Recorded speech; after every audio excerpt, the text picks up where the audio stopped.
അനുസരണയുള്ളവരാവാൻ വേണ്ടി മാതാപിതാക്കളും കുറച്ചോരെ ഹെൽപ്പ് ചെയ്യുക. ഉപ്പ ചൂടായിട്ട് പള്ളിയിൽ പോകുമ്പോൾ പറഞ്ഞു 15 തേങ്ങ ഇവിടുന്ന് ഉരിക്കാണ്ട് നീ ആയിട്ട് കളിക്കാൻ പോയി എന്റെ മുട്ടുകാല് പൊട്ടിക്കും. ഉമ്മ 2 തേങ്ങ ഉരിച്ചു കൊടുക്കുക. എന്തിന്?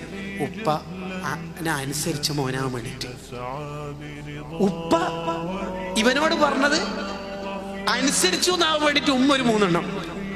ഇപ്പൊ അവനെന്തോ ടൂറിന് വീടാത്തോണ്ടുള്ള ചൂടില് എന്തായാലും കടയിൽ പോയില്ല എന്നുള്ള അർത്ഥത്തിലാണ് ഉള്ളത്. അപ്പൊ ഉമ്മ പോയിട്ട് ഉപ്പാനോട് ഓൻ കടയിൽ പോയില്ല എന്ന് പറയും.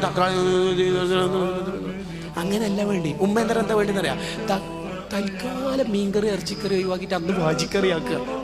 ഓനെ പുള്ളിനെ അയക്കണ്ട, ഓൻ പോണെന്ന് പറഞ്ഞ ഇപ്പൊ പോവില്ല. എന്താ ഇസ്ലാമിന്റെ കാഴ്ചപ്പാട് നോക്ക്.